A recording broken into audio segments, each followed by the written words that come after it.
Salut à tous et à toutes les amis, j'espère que vous allez tous très bien. On se retrouve encore une fois pour une nouvelle vidéo Mercato, la deuxième en 2 jours. Aujourd'hui ça va être une vidéo assez courte, je pense qu'elle va pas dépasser les 4 minutes. On va faire le point sur différents dossiers, donc 5 ou 6 au maximum a priori. Restez bien jusqu'à la fin parce que l'actualité de l'OM s'est un petit peu enflammée ces dernières heures. Et les gars, on va commencer avec une première information qui nous vient de La Provence. Valentin Rongier serait sur le départ à l'OM. Il serait en tout cas incité à partir tout simplement parce que comme vous le savez les gars, il y a énormément de joueurs qui vont arriver au milieu de terrain, donc il y a beaucoup de chances que Rongier soit propulsé sur le banc la saison prochaine. Condition que je pense ne va pas forcément apprécier le joueur français. Cela expliquerait donc le fait qu'il soit placé sur la liste des transferts. Pour l'instant, aucun club s'est réellement manifesté pour le joueur. À voir comment ça va suivre, mais en tout cas pour moi ça reste un flop les amis. Malheureusement, il n'a jamais réussi à montrer l'étendue de son talent. Personnellement, je suis pour qu'il reste la saison prochaine en espérant qu'il reste sur le banc parce que ça peut être un remplaçant de qualité.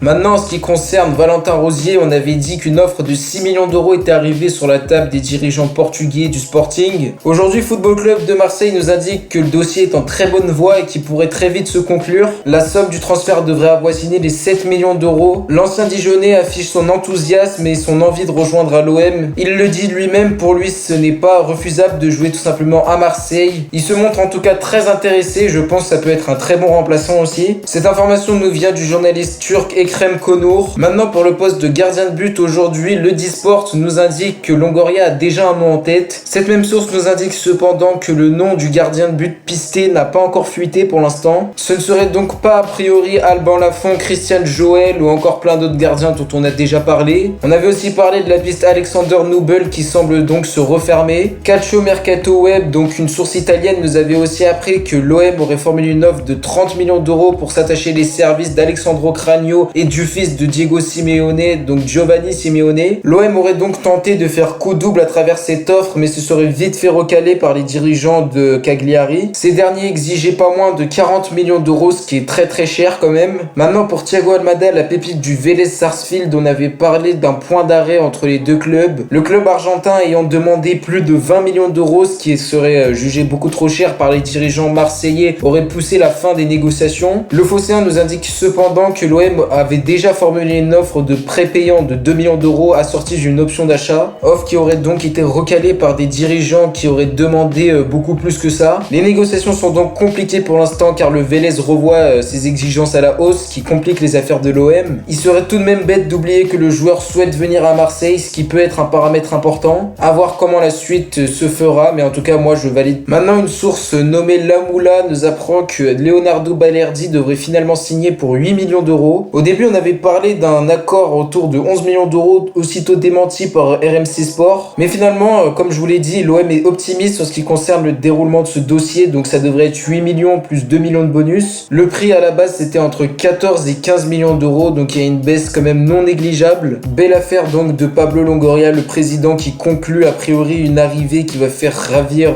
Jorge Sampaoli. Pour terminer cette vidéo, j'aimerais aussi parler de la piste Luis Gustavo, dont je ne crois pas du tout honnêtement. Plusieurs sources affirmaient que Gustavo serait sur les tablettes de l'OM pour un retour assez inattendu. Son but serait donc d'étoffer à peu près le milieu de terrain et pourquoi pas le mettre titulaire en compagnie de Gerson. Alors franchement, j'y crois pas du tout parce que c'est assez simple de mettre un joueur directement quand on entend qu'il est sur la liste des trophées dans le viseur de son ancien club. Faut franchement pas y croire, je pense que c'est une rumeur infondée. Après bien sûr, ne me faites pas dire ce que j'ai pas dit, peut-être qu'il signera. Donc voilà les amis, c'est déjà la fin de cette vidéo. Comme je vous l'ai dit, elle était assez courte mais je la trouvais assez importante parce qu'il y a eu pas mal de choses ces dernières heures. Comme d'habitude, n'hésitez pas à me dire en commentaire si cette vidéo vous a plu. Donnez-moi vos avis sur les différentes pistes dont on a évoqué le nom. Abonnez-vous aussi, c'est très important. On atteindra bientôt la barre des 1000 abonnés, ce qui est très intéressant. Et surtout très important pour la chaîne qui ne cesse de se développer. Donc merci à tous. On se retrouve très vite pour une prochaine vidéo. C'était Kalash. D'ici là, prenez soin de vous comme d'habitude. Ciao à tous.